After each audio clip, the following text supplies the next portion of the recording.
নমস্কার বন্ধুরা, welcome to Rupa's food story চ্যানেলে তোমাদের জানাই অনেক অনেক স্বাগত। আজকে আবারও একটা দারুণ সুন্দর রেসিপির সাথে হাজির হয়ে গেছি। আজকে বানাবো একটা হেলদি ব্রেকফাস্ট রেসিপি বা বলো নাস্তা। সকাল হোক বা বিকেলে যে কোনো সময় তোমরা এটা বানিয়ে খেতে পারো। সুজি দিয়ে তৈরি একটা হালকা ফুলকা টেস্টি হেলদি নাস্তা। এই রেসিপিটি খুব সহজে ঝটপট বাড়িতে বানিয়ে নিতে পারবে খুবই অল্প সময়ে। চলো ঝটপট দেখে নিই পুরো রেসিপিটি। এখানে একটা বাটি নিয়ে নিয়েছি, বাটি মেপে 1 কাপ সুজি নিয়ে নিয়েছি। আর বন্ধুরা, এখানে আমার ভিডিওটা একটু ডিলিট হয়ে গেছে, তার জন্য সরি। আর ওই বাটি মেপেই আমি দই নিয়ে নিয়েছিলাম 1 বাটি মতন। সুজি ছিল 200 গ্রাম, আর 200 গ্রাম মতোই আমি এখানে টক দই নিয়েছি। আর টক দই দিয়ে খুব ভালো করে এখানে আমি সুজির সাথে মেখে নিয়েছি। মেখে একটু জল দিয়ে মেখে রেখেছিলাম। দেখো অনেকটাই গাঢ় রয়েছে, তাই আমি আরেকটু জল মিশিয়ে নিচ্ছি। এরপরে তোমরা পুরো ভিডিওটা দেখো, ভীষণ ভালো লাগবে। এবং ঝটপট কিভাবে এত সুন্দর একটা হেলদি নাস্তা রেডি করা যায় তার পুরো ভিডিওটা তোমরা দেখে নিও। এরপর পুরো ভিডিওটা তোমাদের ভীষণ ভালো লাগবে। দেখো এবার জল দিয়ে সুন্দর করে একটা গাঢ় কিন্তু প্রথমে ব্যাটার একটা তৈরি করে নিলাম। এখানে কিন্তু আর কোনো কিছু লবণ চিনি কোনো কিছুই মিশাইনি কিন্তু বন্ধুরা। বাকি যা যা দরকার সব আমি পরে করব, আর তার জন্য তোমরা পুরো ভিডিওটা দেখে নাও, কেউ কিন্তু মিস করো না। এইবার দেখো এইভাবেই আমি একটা থালা দিয়ে ব্যাটারটাকে ঢেকে রেখেছি সুন্দর করে। আর এইদিকে আমরা যে মশলা এখানে ব্যবহার করব তার জন্য কিছু সবজি এবং মশলা আমরা ব্যবহার করব, সেগুলো দেখে নিই। এখানে নিয়ে নিয়েছি লঙ্কা কুচি, একটু আদা কুচি, নিয়ে নিয়েছি বিনস কুচি, একটু গাজর কুচি, একটু পেঁয়াজ কুচি। যেহেতু হেলদি হবে নাস্তাটা, একটু সবজি তো অবশ্যই দিতে হবে। তোমরা চাইলে এখানে ক্যাপসিকাম এছাড়াও আরও পছন্দ মতন সবজি দিতে পারো, এখানে কোনো অসুবিধে নেই। বাচ্চারা তো এমনিতেই তো সবজি খেতে চায় না, যদি এরকম একটা টেস্টি আর হেলদি নাস্তা সবজি দিয়ে তৈরি করে দাও, ছোট এবং বড়রা সবাই নাস্তাটাও খাওয়াবে, সাথে সবজিটাও খাওয়া হয়ে যাবে।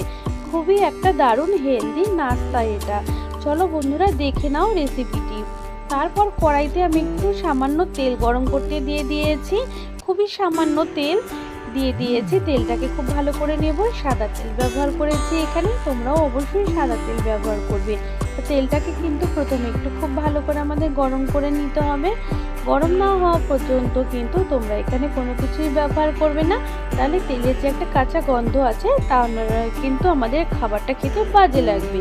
একটু ভালো করে তেলটা গরম হয়ে গেলে এখানে প্রথমে দিয়ে দিয়েছি সেই কুচি করা আদাগুলো।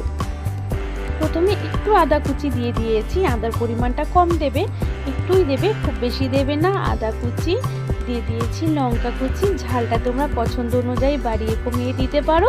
এখানে কাঁচা লঙ্কাই ব্যবহার করেছি যেহেতু এটা হেলদি নাস্তা। কাঁচা লঙ্কা কুচি দিয়ে দিয়েছি, সর্ষে ফোড়ন দিলাম, আর দিয়ে দিলাম সামান্য একটু জিরে, যেই জিরেটা আমরা সবসময় বাড়িতে রান্নার সময় ব্যবহার করে থাকি। আর দিয়ে দিলাম কিছুটা ছোলার ডাল, একদম ছোট চামচের 1 চামচ মতন দিয়ে দিয়েছি এখানে ছোলার ডাল ফোড়ন। আর এখানে দিয়েছি বন্ধুরা সাদা তিল। তিল খাওয়া কিন্তু আমাদের শরীরের পক্ষে খুবই ভালো, তাই এটা টেস্টও অনেকটা আনবে, এর জন্য সাদা তিল ব্যবহার করেছি ছোট 1 চামচের মতন। আর এখানে দিয়ে দিয়েছি ফ্লেভারের জন্য কারি পাতা। কারি পাতাটা বন্ধুরা অবশ্যই দিও, এটা দারুণ একটা ফ্লেভার আসে। আর দিয়ে দিয়েছি একটু হিং। এবার সব কিছুকে কিন্তু আমি একদম কিন্তু গ্যাসের ফ্লেম লো করে রেখেছি, তা নাহলে কিন্তু হাই হিটে থাকলে সমস্ত মশলাগুলো দিতে না দিতেই পুড়ে যাবে, এর পুরো ফ্লেভারটা কিন্তু আমরা তাহলে পাবো না। এর জন্য কিন্তু বন্ধুরা এই সময় অবশ্যই তোমরা গ্যাসের ফ্লেমটা কিন্তু মশলা দেওয়ার সময় একদম লোতে রাখবে। আর লোতে রেখে খুব সুন্দর করে আমরা 3-4 মিনিট এটাকে নাড়াচাড়া করে নেব, যাতে এই সমস্ত মশলাগুলো খুব সুন্দর ভাজা হবে কিন্তু একটু পুড়ে যাবে না, এর সমস্ত ফ্লেভারটা কিন্তু সুন্দর একই রকম থাকবে। এরপর যে সবজিগুলো আমরা নিয়েছিলাম, পেঁয়াজ কুচি, গাজর কুচি আর বিনস কুচি, এখানে সমস্ত সবজিগুলো দিয়ে দিয়েছি। এবার সবজিগুলোকে সুন্দর করে আমি ভেজে নেব। দেখো এখানেও কিন্তু আমি গ্যাসের ফ্লেমটা কিন্তু লো রেখেছি। সুন্দর করে কিন্তু আমি সমস্ত সবজিগুলোকে প্রথমে একটু ভালো করে ভেজে নেব, হালকা করে, হাই হিটে রাখবে না, একদম লো ফ্লেমে রেখে আগে আবারও 3-4 মিনিট মতন সবজিগুলোকে খুব সুন্দর করে নাড়াচাড়া করে নিচ্ছি। এখানে ক্যাপসিকামও দিতে পারো, কোনো অসুবিধে নেই, আরও সুন্দর ফ্লেভার আসবে। যেহেতু আমার হাতের কাছে ছিল না সেজন্য আর দিতে পারলাম না ক্যাপসিকামটা। এবার সুন্দর করে দেখো আমরা কিন্তু নাড়াচাড়া করে নিয়েছি 3-4 মিনিট সবজিটাকে। আর এটা কিন্তু লো ফ্লেমে রেখেই করেছি ভাজাটা। দেখো এখনো পুরোপুরি ভাজা হয়নি কিন্তু বন্ধুরা। আর এখানে স্বাদ অনুযায়ী লবণ দিয়ে দিয়েছি, লবণটা কিন্তু একটু বেশি এখানে দিয়ে দিলাম, যেহেতু আমরা ব্যাটারের মধ্যে কিন্তু কোনো লবণ ব্যবহার করিনি, কোনো কিছুই ব্যবহার করিনি, শুধু জল, টক দই আর সুজিটাকে জাস্ট একটু গাঢ় করে আমরা মেখে রেখে দিয়েছি রেস্টে, যাতে সুজিটা খুব সুন্দর ফুলে ওঠে। আর এদিকে লবণ দিয়ে সমস্ত সবজিগুলোকে নেড়ে চেড়ে নিয়ে ঢাকা দিয়ে আমরা 5 মিনিটের জন্য লো ফ্লেমে রেখে দেব। এতে কি হবে, এতে ভাপে ভাপে সুন্দর আমাদের সবজিগুলো কিন্তু সেদ্ধ হয়ে যাবে। আর সবজির কালারও কিন্তু খুব সুন্দর থাকবে। হাই হিটে দেবে না, তাহলে কিন্তু সবজিগুলো পুড়ে যাবে আর ফ্লেভারটাও কিন্তু একদম নষ্ট হয়ে যাবে। তা দেখো সুন্দর করে এইভাবে নেড়ে চেড়ে নিয়েছি। এরপর দেখো এটা আমাদের কমপ্লিট সবজিটা আমাদের। এরপর দেখো ঢাকা খুলে দেখলাম সুজিটা কিন্তু কত সুন্দর, দেখো একটা স্মুথ হয়ে গেছে। এবার আমরা কিন্তু এরকমই গাঢ় ব্যাটার থাকবে না, এটাকে আমাদের আর একটু পাতলা করে নিতে হবে। এর জন্য এখানে আমি জল মিশিয়ে নেব বন্ধুরা। এরকম গাঢ় ব্যাটারে কিন্তু কোনো সময় বানাবে না, আর একটু পাতলা করতে হবে। দেখো যেখানে আমি দই রেখে নিয়েছিলাম, দইটা তো তোমাদের দেখাতে পারলাম না বন্ধুরা, ভিডিওটা ডিলিট হয়ে গেছিলো, তার জন্য সরি। তবে দইয়ের পাত্রটার মতো ধুয়ে নিলাম একটু জল দিয়ে, সেইটা দিয়ে এই জলটা দিয়ে এখানে আমি গুলে নিচ্ছি ব্যাটারটাকে।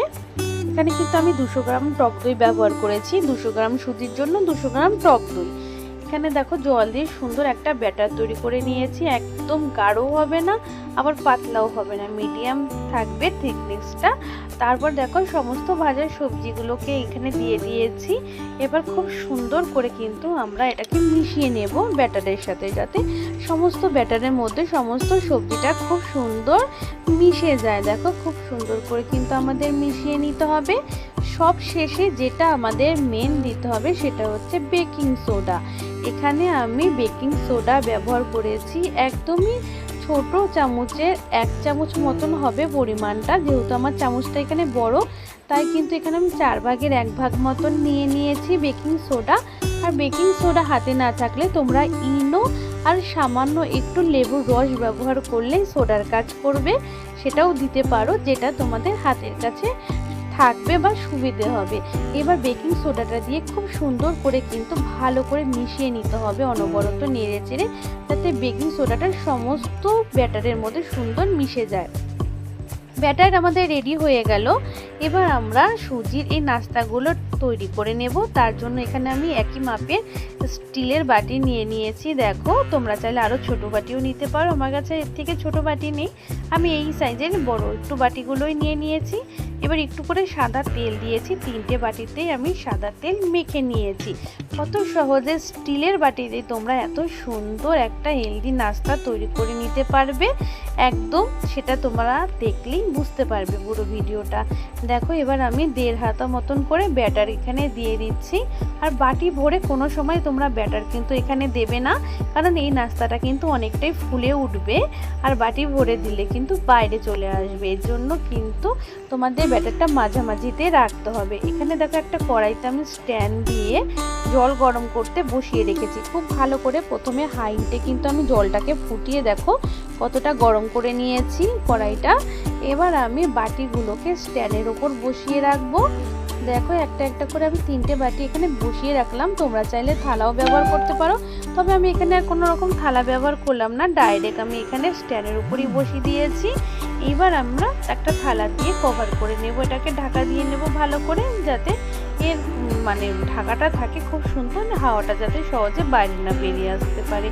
এবার আমরা একদম লোতে রেখে এটা আমি 7 মিনিটের জন্য অপেক্ষা করব।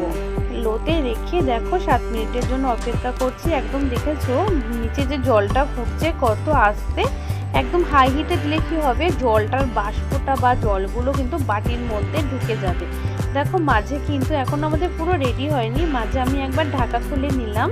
ঢাকা খুলে 3টে আমন্ড বাদাম আমি 3টে বাটির মধ্যে বসিয়ে দেব। এটা দেখতেও সুন্দর লাগবে। এটা একদম অপশনাল, তোমরা চাইলে দিতেও পারো, নাও দিতে পারো। তোমরা চাইলে এর বদলে কাজুও দিতে পারো, কিশমিশও দিতে পারো। তাহলে কি হবে, আমাদের নাস্তাটা দেখতে কিন্তু খুব সুন্দর হবে আর আকর্ষণীয় হলে কিন্তু নাস্তাটা বাচ্চারা খেতে কিন্তু খুব আগ্রহী হয়। আবারও ঢাকা দিয়ে রেখে দিয়েছি।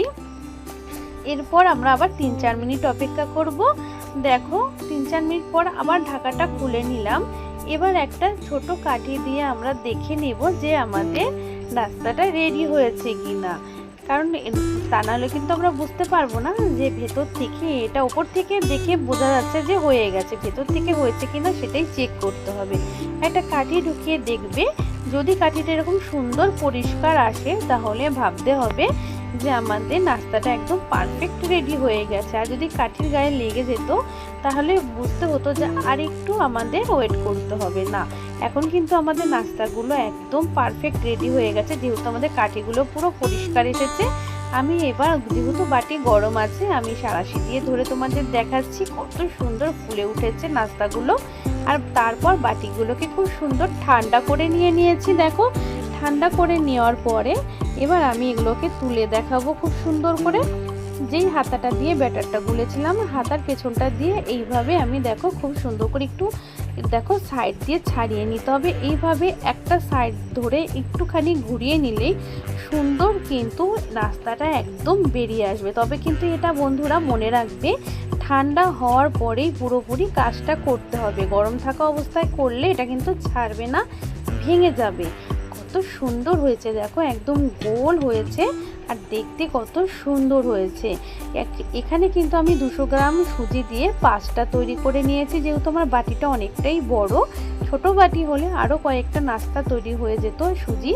দেখো এখানে যেহেতু আমার বাটিটা বড় তাই একটু বড় বড় হয়েছে দেখে আমার 5টা হয়েছে। তোমরা ছোট বাটিতে করলে আরও অনেকগুলো হবে। দেখো আমি আরেকটা বাটির থেকেও তুলে দেখাচ্ছি, কত সুন্দর দেখো বাটিটা পুরো পরিষ্কার আর কত সুন্দর নাস্তাটা বেরিয়ে চলে এসেছে আর কতটা সফট নরম, দেখতেই কতটা সুন্দর আর লোভনীয় লাগছে। আর খেতেও কিন্তু বন্ধুরা দারুণ টেস্টি হবে।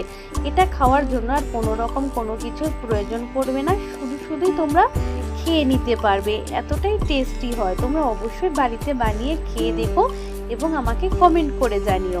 তোমাদের এই রেসিপিটা ভালো লাগলে অবশ্যই প্লিজ তোমরা আমার এই ছোট্ট বন্ধু চ্যানেলটাকে কিন্তু তোমরা যদি মনে করো সত্যি আমাকে বন্ধু, অবশ্যই তোমাদের এই ছোট বন্ধুর চ্যানেলটাকে অবশ্যই কিন্তু সাবস্ক্রাইব করে নিও।